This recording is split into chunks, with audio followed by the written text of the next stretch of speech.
두기고에 대해서는 지난 금요일 한번 1차로 다 나눠봤고요.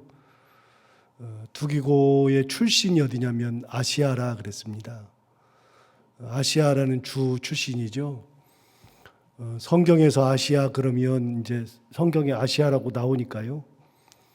그러면 이제 성경을 모를 때는 아시아 그러면 지금 우리가 살고 있는 아시아를 생각하기 쉽지만 그게 아니고 성경에서 나오는 아시아는 터키라는 큰 땅의 서쪽 지역에 해안가에 있는 그 주가 아시아죠. 당시 로마 시대의 편제는 그 주는 다 아로 끝난다 그랬잖아요. 그래서 뭐 그리스에는 두 개의 아가 있다 그랬잖아요. 마케도니아, 아가이아. 그래서 아로 끝나는 그 주가 있고요. 우리나라 식으로 따지면 도가 되겠죠. 뭐 충청남도, 충청북도 이렇게 하듯이. 그래서 마케도니아, 아가야. 그리스는 딱 두 개밖에 없습니다.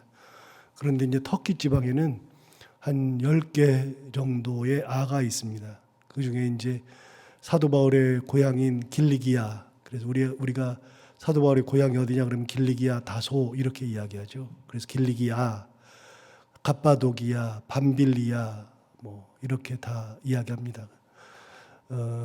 그다음에 갈라디아, 거기는 갈라디아라고 하는 지역이 그 주가 갈라디아에 있고요. 거기 갈라디아에 있는 교회들에게 쓴 편지가 갈라디아서가 되겠고, 신약 성경의 중심이 구약 성경의 예루살렘에서 신약 성경의 안디옥으로 넘어왔다 그랬죠. 그래서 예루살렘은 구약의 중심이었다가 이제 그건 다 사라지고 신약에는 수리아 안디옥이 중심인데 그 안디옥이라고 하는 것은 도시고 수리아 그 안디옥이 있던 도가 바로 수리아죠. 그래서 아로 끝나는 데는 다 전부 다 도가 된다. 그래서 그리스에는 딱 두 개.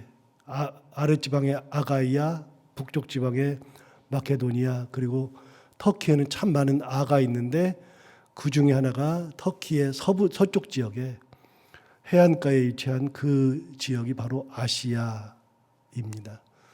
성경의 아시아 그러면 지금 우리가 살고 있는 아시아가 아니기 때문에 성경의 학자들이 옛날부터 아시아를 지금 현재 우리가 쓰고 있는 아시아라는 개념과 구별하기 위해서 소아시아 이렇게 구분해서 이야기를 했습니다.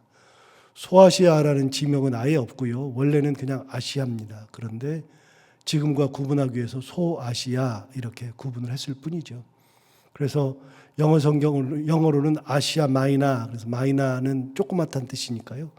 그래서 소아시아 그렇게 이야기를 할 뿐입니다. 그래서 목사님께서 설교들을 하실 때 소아시아 그러면 성경의 용어가 아닙니다. 그냥 학자들이 소아시아 그러니까 그냥 쓰는 거지 원래는 그냥 아시아입니다. 지금의 아시아는 아니고요. 자, 두기고가 아시아 출신이라고 그랬습니다. 그런데 아시아는 여러분이 기억하시면 좋은 게 아시아는 지난 금요일 날도 말씀드렸지만 요한계시록에 나오는 7개의 교회들 에서버드 사빌라, 그래서 에베소, 서머나, 버가모, 두아디라, 사데, 빌라델피아, 라오디게아 그 7개의 교회가 속해 있는 곳이 바로 아시아에 속한 7개 교회입니다. 그래서 이제 옛날에 우리 성경 공부할 때 그 지도 나눠드려 가지고서 지도 공부를 많이 했었는데 그 아시아 지역에 그 7개 교회가 쫙 몰려 있습니다. 그래서 터키의 서쪽 지역에 이쪽에 7개가 그냥 딱 몰려 있습니다. 이렇게 7개가. 그 7개의 교회 출신이 바로 두기고죠. 그러면 두기고가 편지를 전달하기 위해서 사도 바울이 로마의 감옥에 있으면서 두기고를 골로새에 보냈다. 왜 골로새에 보냈느냐? 다시요. 여러분의 이해를 돕기 위해서 또 설명합니다. 여러분 골로새 교회는 어디에 있냐면 라오디게아 교회의 바로 옆에 있습니다. 그래서 아시아에 있는 7교회 중에 에서버드 사빌라 중에 7번째 교회인 라오디게아 교회. 지금 사도 요한이 썼던 요한계시록에 나오는 7교회는 에서버드 사빌라는 맨 밑에 에베소부터 시작해서 시계 방향으로 에서버두 사빌라 이렇게 똑 돌아갑니다. 그래서 이게 왔다 갔다 하는 게 아니라 시계 방향으로 쭉 돌아갑니다. 지형을 보면 이렇게 되어 있습니다. 그래서 마지막 7교회 교회인 그 라오디게아는 에베소 교회랑 붙어 있습니다. 이렇게. 그 라오디게아 교회를 가보면 지금은 터만 남아있지만 그 라오디게아 교회 앞에 저 앞에 목화의 성인 파묵갈레가 보이고 히에라폴리스가 딱 보이죠. 히에라폴리스의 그 언덕에 올라가 보면 빌립 순교 교회가 있는데 빌립 순교 교회에 올라가서 딱 보면 앞에 라오디게아 교회가 보이고 그 다음에 왼쪽 편으로 골로새 교회가 자리 잡고 있는데 거기는 찾을 수가 없습니다. 그러나 그 앞에 있습니다. 그래서 삼각형으로 되어 있죠. 그래서 10km가 서로 떨어져 있지 않은 아주 가까운 데에 세 개의 교회가 뭉쳐 있습니다. 그곳이 바로 골로새 교회죠. 그래서 골로새 교회에 편지를 할 때만 라오디게아, 그 다음에 히에라폴리스 여기에 이제 보면 나오는 단어가 있다 그랬잖아요. 여러분 13절에 보시면 그 단어가 이렇게 나온다 그랬죠. 13절에 그는 이제 여기 있는 에바브라 얘기하는 건데 12절에 에바브라 얘기하는 건데 13절에 그가 너희와 골로새 교회죠. 그다음에 라오디게아에 있는 자들과 그다음에 히에라볼리에 있는 자들을 위하여 많이 수고하는 것을 내가 증언하노라. 그랬으니까 이 세 개의 지역이 동시에 나오잖아요. 너희와 라오디게아에 있는 자들과 히에라볼리에 있는 자들을 위해서 많이 수고한다. 왜요? 이게 지명을 모르면 이 부분을 전혀 이해하지 못합니다. 그런데 이 세 개가 트라이앵글로 돼서 삼각형으로 돼 있어 가지고 거기에 있는 성도들끼리 같이 신앙생활을 하는데 이 에바브라가 그렇게 열심히 골로새 교회, 라오디게아 교회, 히에라폴리스에 있는 교회를 위해서 많이 수고했기 때문에 이런 이야기가 나오죠. 그래서 그 라오디게아는 요한계시록에 나오긴 하지만 라오디게아가 나오는 곳 유일한 곳은 골로새서에만 나오고 히에라볼리라고 하는 단어가 나오는 것도 골로새서에서만 나옵니다. 이유는 거기에 있기 때문에 그런 겁니다. 이렇게. 여러분 어디를 보시냐면 16절 한번 볼까요? 15절부터 먼저 보시면 이렇게 나오죠. 라오디게아에 있는 형제들과 눈바와 그 여자의 집에 있는 교회에 문안한다. 라오디게아에 있는 교회 형제들한테 왜 문안해요? 옆에 있으니까. 골로새서 쓰면서 옆에 교회에다가도 문안하는 거죠. 16절 보세요. 이 편지를 너희에게서 읽은 후에 라오디게아인의 교회에서도 읽게 하고 또 라오디게아로부터 오는 편지를 너희도 읽으라. 그래서 라오디게아 교회에 편지를 쓰면 그 편지 갖다가 너희도 읽고 내가 너희에게 쓰면 이 편지도 라오디게아 성도들이 갖다가 읽어라. 이렇게 얘기하죠. 이유는 간단한 겁니다. 같이 옆에 있기 때문에. 그래서 여러분 골로새 교회는 아시아에 있는 라오디게아에 있는 교회가 골로새 교회입니다. 그러면 이 두기고가 아시아 출신이라고 그랬잖아요. 아시아에 7교회가 있는데 그중에 라오디게아가 있으니까 왜 두기고를 골로새에다가 보내요? 이 아시아 사람들이 두기고를 다 알아요. 아니까 보내는 겁니다. 여러분 에바브로디도라고 하는 사람에 대해서 우리가 나눴는데 에바브로디도는 빌립보 교회의 큰 일꾼이었습니다. 그래서 우리가 빌립보서 2장 할 때 많이 말씀을 나누었는데 거기에 에바브로디도가 나오잖아요. 에바브로디도가 빌립보 교회의 큰 일꾼이었는데 사도 바울이 로마의 감옥에 있다 그러니까 빌립보 성도들이 헌금을 해가지고 에바브로디도 편에다가 보내줬어요. 그래서 에바브로디도가 로마에 와서 그 돈 헌금한 걸로 사도 바울을 돌보다가 거기서 병이 들었습니다. 그때 빌립보서를 사도 바울이 썼는데 이 빌립보서를 들고 갈 사람이 필요한 거예요. 들고 가서 빌립보 교회에다가 전해줘야 되잖아요. 그래서 로마 감옥에서 편지를 쓴 거를 들고 갈 사람이 필요해서 디모데를 보내려고 그래요. 디모데가 가장 먼저 떠올랐어요. 디모데를 보내려고 하다가 마음을 바꿨잖아요. 누구를 보내려고 그러느냐? 에바브로디도를 보냅니다. 왜냐하면 에바브로디도가 빌립보에서 왔는데 그런데 갑자기 로마에 와서 병들어서 죽게 된 거예요. 병들어 죽게 됐는데 가만히 에바브로디도를 보니까 에바브로디도가 자기 병들어 죽는 거는 마음 아파하지 않는데 내가 이렇게 병들어 죽게 된 것을 우리 빌립보 성도들이 알면 얼마나 힘들까. 우리 빌립보 성도들이 그것 때문에 상심하면서 기도하면서 눈물을 흘리면서 그것 때문에 마음이 너무 아파하는 거예요. 그래서 그것 때문에 그랬는데 이 에바브로디도가 나은 거예요. 나으니까 사도 바울이 디모데를 보내려고 하다가 에바브로디도를 빌립보에 보내는 겁니다. 이 사람이 그렇게 해서 하나님의 은혜 주셔서 나았다. 너희에게 기쁨을 주기 위해서 내가 에바브로디도를 보낸다. 빌립보서 2장에서 제가 몇 번 얘기했던 적이 있습니다. 여러분, 왜 에바브로디도를 빌립보에 보내요? 그게 출신이니까 보내는 거예요. 이렇게 사도 바울이 보내는 사람이 있어요. 고린도전서를 보면 고린도전서에는 4개의 교회가 4개의 파가 나눠져 있다고 그랬잖아요. 4개의 파. 바울파, 게바파, 그다음에 바울파, 아볼로파, 그리스도파. 4개의 파로 교회가 4개로 나눠져 가지고 서로 자기 파라고 우겼던 교회가 바로 고린도 교회인데, 고린도전서에 나오는 4개의 유명한 교회, 그 4개의 파. 그 중에 뭐 게바는 가본 적도 없고요. 그리스도는 당연히 뭐 돌아가셨는데 무슨 그리스도가 파가 어디 있어요? 그런데 사람들이 나눠 싸운단 말이죠. 그런데 자기를 두고 바울파 하는 사람들이 생긴 거예요. 그러니까 내가 언제 너희들 파당 만들었냐? 나는 너희들에게 세례 줄 때도 거기에 있는 한 가정만 내가 세례 주는 것뿐이지. 내가 일부러도 세례 안 줬다? 나한테 세례 받은 사람 있으면 나와봐. 그 사람들 말고는 없어. 근데 왜 나한테 파를 서? 그러면서 나오는 사람이 아볼로가 나오잖아요. 아볼로가 왜 나옵니까? 아볼로라는 이름은 고린도 전서에만 나오는 사람입니다. 왜요? 아볼로는 사도행전에 나오는 사람인데, 사도행전에 이집트, 애굽 출신인데, 알렉산드리아 출신인데, 그 사람이 에베소에 가가지고서 예수를 받아들였는데 머리가 너무 똑똑해가지고 그 아볼로가 굉장히 똑똑하니까 성경을 배웠는데 성경을 금방 통달한 거예요.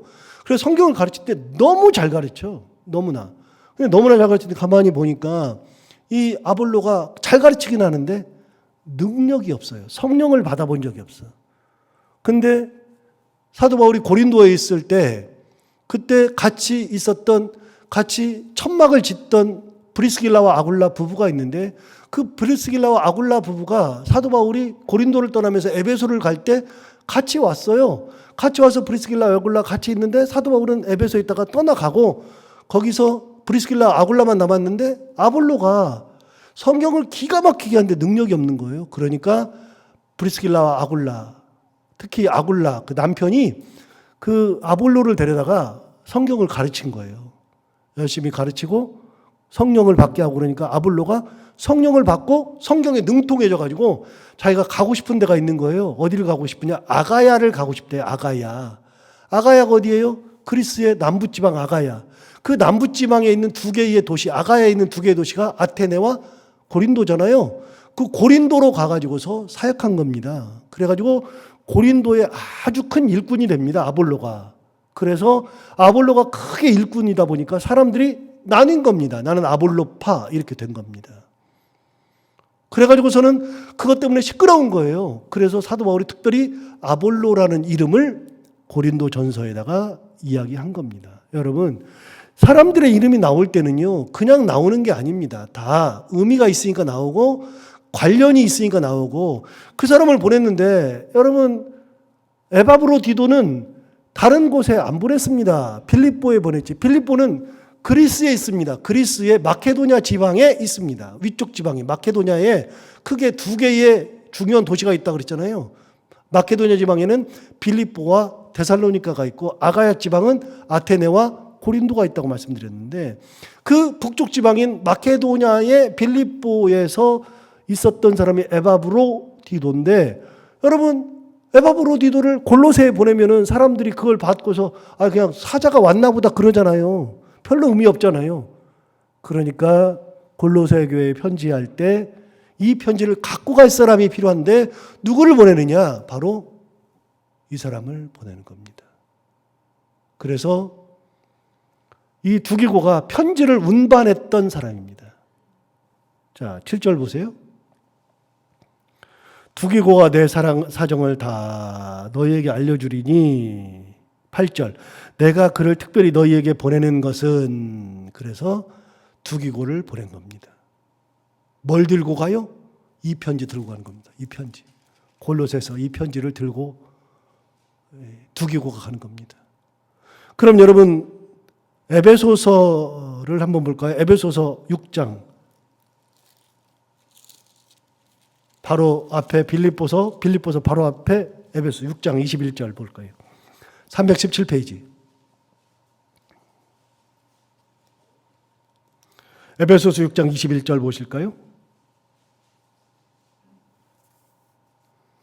나의 사정 곧 내가 무엇을 하는지 너희에게도 알리려 하노니 사랑을 받는 형제요 주 안에서 진실한 일꾼인 두기고가 모든 일을 너희에게 알리리라. 우리 사정을 알리고 또 너희 마음을 위로하기 위하여 내가 특별히 그를 너희에게 뭐 했다고요? 보내었노라. 여러분, 두기고가 에베소서도 들고 갔습니다. 뭐라고 얘기해요?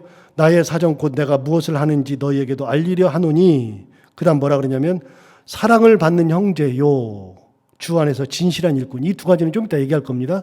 사랑받는 형제요 진실한 일꾼이라고 그랬습니다. 그런데 에베소서를 들고 간 사람도 두기고였습니다. 자, 그러면 여러분, 골로새서를 들고 간 사람이 두기고죠. 그 다음에 에베소서를 들고 간 사람도 두기고죠. 왜 도대체 두기고가 에베소서를 들고 가요? 다시요? 얘기를 원점으로 돌려서. 여러분, 에베소는 어디에 있어요? 아시아에 있죠. 에서버드 사빌라, 에베소가 그 첫 번째고 라오디게가 맨 마지막이고, 라오디게아에 있는 지역 교회가 골로새 교회니까 두 교회는 붙어 있다 그랬잖아요. 아까 시계 방향으로 한 바퀴 삑 도는데 에베소부터 시작해서 에서버드 사빌라 해서 돌면 여기 붙어 있죠. 에베소하고 골로새는 붙어 있죠. 그러니까 이 아시아 지역에서 두기고는 굉장히 유명한 사람이고 골로새하고 에베소에서도 유명한 사람이니까 거기 출신의 사람을 보내는 겁니다. 달래 보내는 것이 아닙니다. 그럼 여러분, 도대체 두기고가 어떤 사람인데 그렇게 보내느냐? 아까 에베소서에서 사랑을 받는 형제요 주 안에서 진실한 일꾼이라 그랬습니다. 두 개 얘기했습니다. 자, 그러면 오늘 본문에 돌아와서 7절 한번 볼까요? 7절 보시면 두기고가 내 사정을 다 너희에게 알려주리니 그는 뭐라고요? 사랑받는 형제요 신실한 일꾼이래요. 똑같죠. 에베소서와 골로새서에서 동일하게 나오는 게 뭐냐면 사랑받는 형제요. 에베소서에서는 진실한 일꾼, 그 다음에 이 골로새서에서는 신실한 일꾼이라고 그랬습니다. 진실하다, 신실하다만 다른데, 그래서 제가 찾아봤어요. 진실과 신실의 그 원어를 가서 보기는 않고 제가 영어 성경을 찾아보니까 둘 다 faithful이라고 하는 단어를 똑같이 씁니다. faithful이 뭡니까?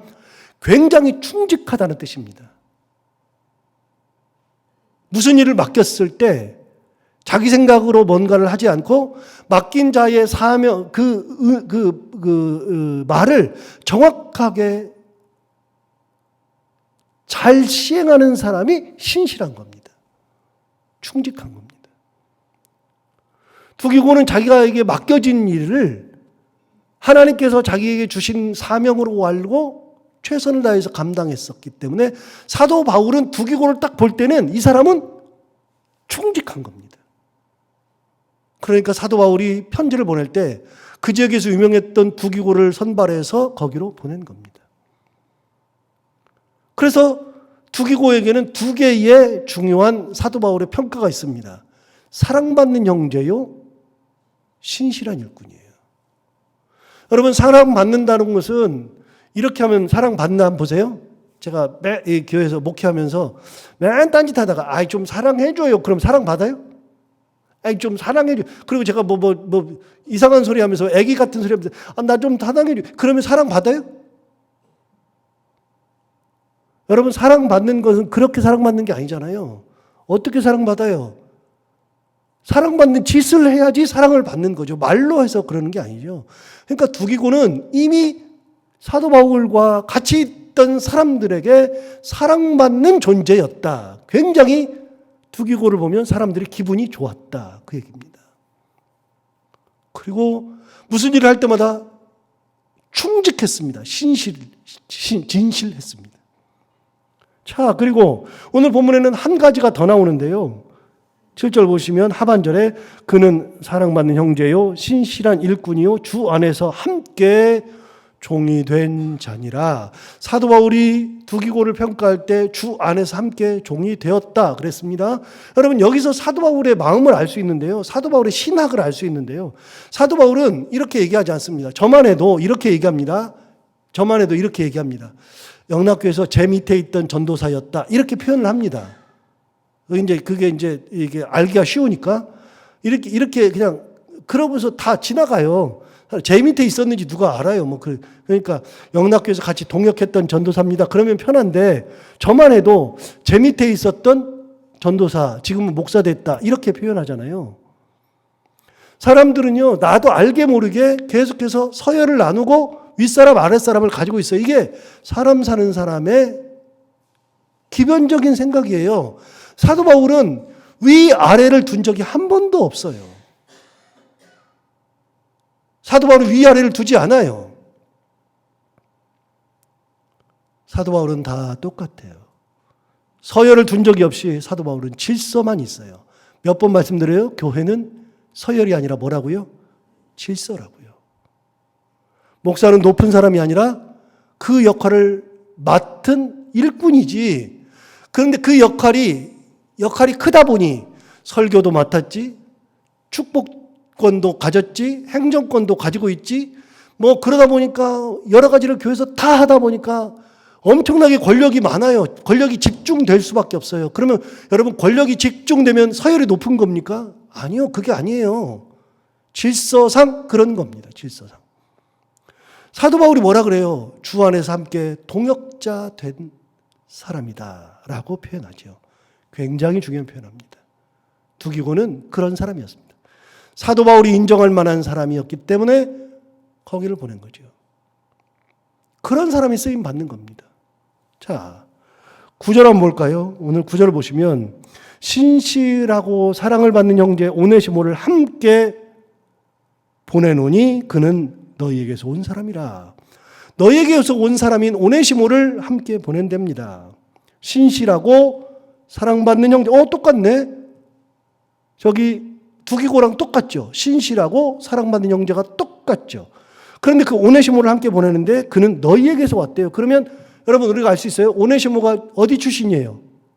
너희에게서 왔으니까 어디 출신? 골로새 출신. 자, 그럼 오네시모가 누구예요? 오네시모가? 자, 어디를 가서 보시냐면 351페이지. 신약경경 351페이지. 빌레몬서.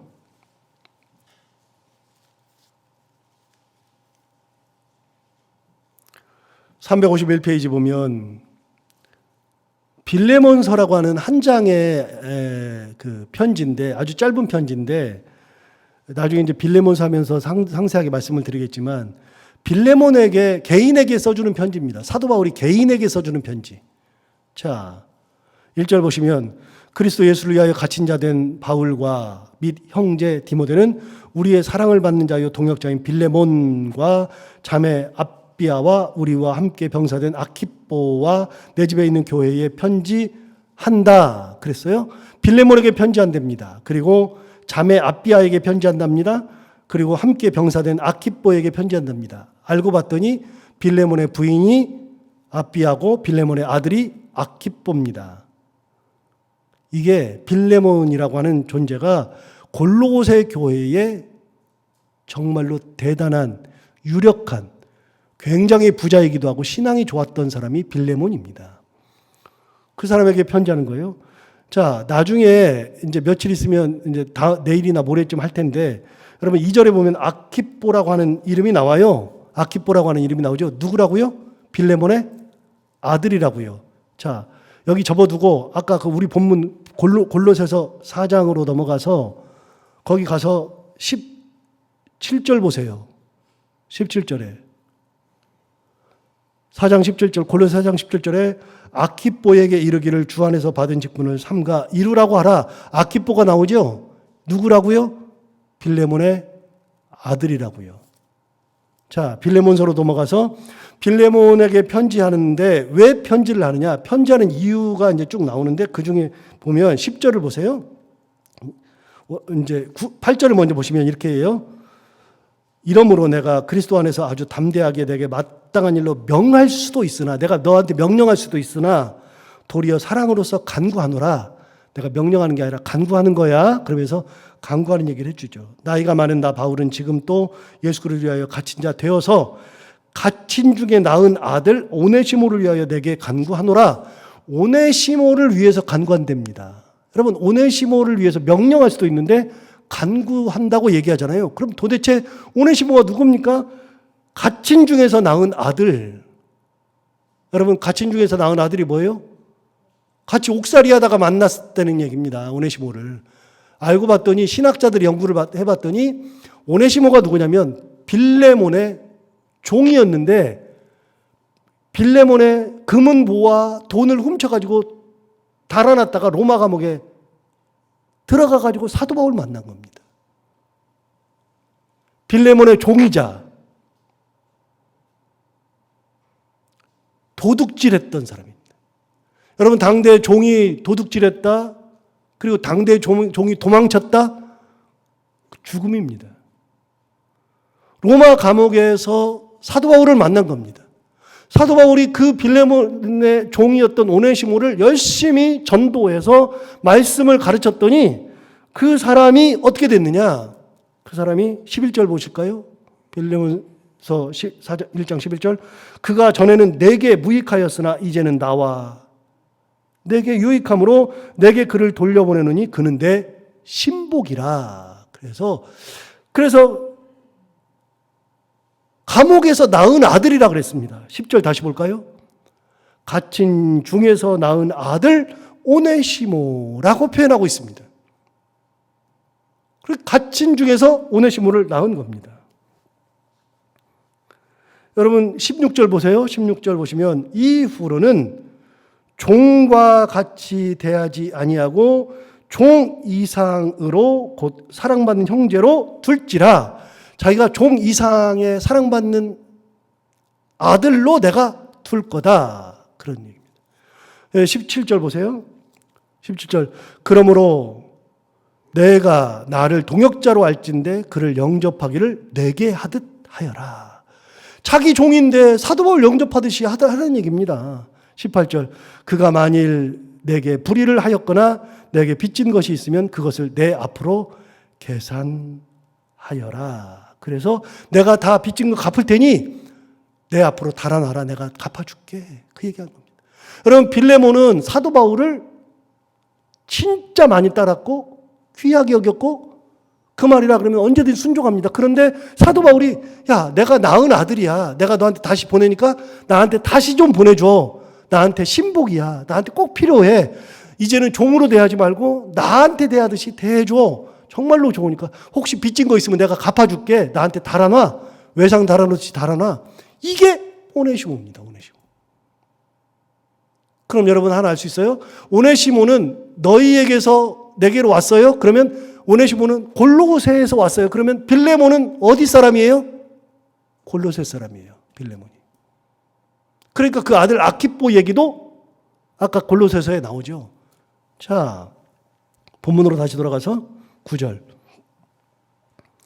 신실하고 사랑을 받는 형제 오네시모를 함께 보낸다. 여러분, 왜 오네시모를 골로새에 함께 보낼까요? 골로새 교회의 오네시모는 유명한 사람입니다. 아주 유명한 사람. 어떻게 보면 두기고보다 더 유명한 사람입니다. 완전 종이었다가 도망가 가지고서 그랬던 사람을 사도 바울이 감옥에서 새로 나와서 그래서 새 인물이 되어서 사도 바울에게 귀하게 쓰임받는 존재. 그래서 너희에게서 내게 왔는데 내가 다시 너희에게 보낸다. 편지를 같이 들고 갑니다. 여러분, 오네시모와 같은 사람도 감옥에서 예수를 제대로 믿고 예수 믿은 다음에 일꾼으로 변화되죠. 한국 교회에 그런 사람들이 너무나도 많습니다. 평양에서 주먹 쓰던 김익두, 큰 목회자가 되어서 초대교회의 부흥에 큰 역할을 했던 김익두. 역시 평양에서 깡패였던 한 사람이 예수 믿고 목사가 돼서 초대 일대 우리 장로교 역사상 첫 번째 안수받았던 일대 목사님이 7분 되시는데 그 7분 중에 한 분이 제주도 가서 목회했었던 이기풍 평양시내의 깡패였습니다. 선교사들 만나서 변화돼서 그렇게 변했습니다. 여러분, 우리 금산에 가면 금산교회 있는데 금산교회에는 이자익이라고 하는 목사님이 거기에서 장로되고 종으로 들어가 가지고서 그 종이 장로되고 목사돼서 큰 역할을 해서 우리나라 초대교회 역사상, 우리나라 역사상 총회장을 3번 한 사람은 이자익밖에 없습니다. 총회장을 3번 했습니다. 얼마나 대단한 분이면. 그런 분들이 한두 분이 아닙니다. 여러분, 어떤 사람도요, 주 안에서 사도 바울과 같은 사람을 만나고 복음을 들으면 다 변하는 겁니다. 하나님께서 고치지 못할 사람은 한 명도 없습니다. 어제도 종려주일이라고 광고하면서 제가 종려나무에 대해서 말씀을 드렸는데, 종려나무는 예수님께서 예루살렘에 입성하실 때 그 종려나무를 들기 전에 예수님께서 나귀를 끌어와라 그랬더니 가서 나귀를 끌어왔는데 새끼 나귀예요. 그런데 나귀에 안장이 없으니까 제자들이 옷을 벗어서, 겉옷을 벗어서 안장 위에다가 딱 얹어놓고 거기에 예수님을 앉혔습니다. 그리고서는 나머지 제자들은 그 겉옷을 안장을 다 댔으니까 길바닥에 깔았습니다. 그리고 많은 사람들이 환영할 때 흔한 나무인 종려나무 가지를 꺾어가지고서 그 길바닥에다가 다 깔아가지고 그 종려나무를 밟고 지나가게 했습니다. 그리고 남은 사람들이 종려나무 가지를 들고서 그걸 흔들면서 예수님이 들어갈 때 호산나 찬양하면서 종려나무를 흔들었습니다. 여러분, 종려나무는 귀한 나무가 아니라 그랬습니다. 오늘 시간이 다 돼서 볼 수 없으나 시편 92편에 보면 하나님의 성전에 자리받고 있는 2 나무를 이야기합니다. 레바논의 백향목, 그 다음에 종려나무. 레바논의 백향목은 진짜 귀한 나무여서 성전 지을 때 썼던 나무입니다. 그리고 이 나무는 너무나도 귀해서 쉽게 아무나 쓸 수 있는 나무가 아니었습니다. 그런데 그 나무도 귀하지만 종려나무도 굉장히 귀합니다. 왜요? 그 시편 92편에서 종려나무 이야기한 것은 똑같이 얘기합니다. 레바논의 백향목과 종려나무를 똑같이 얘기하죠. 종려나무는 아주 흔한 나무입니다. 그런데 그런 흔한 나무도 예수 그리스도의 앞길을 예비하는 나무가 되었을 때 귀한 나무가 되는 겁니다. 여러분, 어떤 나무가 귀한 나무입니까? 좋은 나무가 귀한 나무입니까? 그러면 종려나무는 좋은 나무가 아닌데요. 여러분, 좋은 나무는 쓰이는 나무가 귀한 나무입니다. 그래서 예수님의 가는 길을 흔들었던 종려나무가 귀한 나무가 되는 거죠. 우리 인생이 어떤 인생인지 몰라도 오네시모와 같은 사람도 그렇게 하나님 앞에 귀하게 쓰임 받죠. 우리가 그렇게 하나님 앞에 귀하게 쓰임 받고 말씀으로 살아갈 때 하나님께서 우리가 귀하게 쓰시고, 그래서 사랑받는 형제요 신실한 일꾼이 되었을 때 하나님 앞에 귀하게 쓰임 받더라. 출신 상관없습니다. 학력 상관없습니다. 돈 많고 적음 상관없습니다. 직업 상관없습니다. 여러분, 하나님 앞에 쓰임받고 하나님의 은혜 가운데 사는 것은 아무런 상관이 없습니다. 오네시모 같은 사람도 쓰니까요. 우리 모두 다 그렇게 오네시모와 같이, 두기고와 같이 그렇게 하나님 앞에 쓰임받는 귀한 삶을 살아가는 저희 모두가 다 되기를 바랍니다. 기도하겠습니다. 하나님 아버지, 감사합니다. 오늘도 귀한 말씀 오류를 깨우쳐주셔서 감사합니다. 이 말씀 오늘 받았는데 하나님 아버지, 우리가 이 말씀을 받고 우리도 두기고처럼 그리고 오네시모처럼 그렇게 귀하게 쓰임받는 하나님의 일꾼 되게 하여 주옵시고, 하나님 아버지, 우리도 하나님 앞에 옳다 인정함을 받는 신실한 일꾼이요 사랑받는 형제 자매들이 다 되어서 하나님의 영광을 드러내며 살아갈 수 있는 저희들 모두가 다 되게 하여 주옵소서. 하나님 아버지, 이번 주는 고난주간인데 이 주간에 더욱더 경건하게 그리고 말씀을 묵상하며 신실하게 하나님의 은혜 가운데에 십자가를 묵상하며 살아가는 귀한 한 주가 되게 하여 주옵시고, 말씀대로 살아가는 저희들 되게 하여 주옵소서. 하나님 아버지, 오늘 또 하루 동안 살아갈 때 해야 되는 것들 믿음으로 잘 감당하고 만나는 분들과 함께 웃고 행복한 하루가 되게 하여 주옵소서. 예수님 이름으로 기도하옵나이다. 아멘.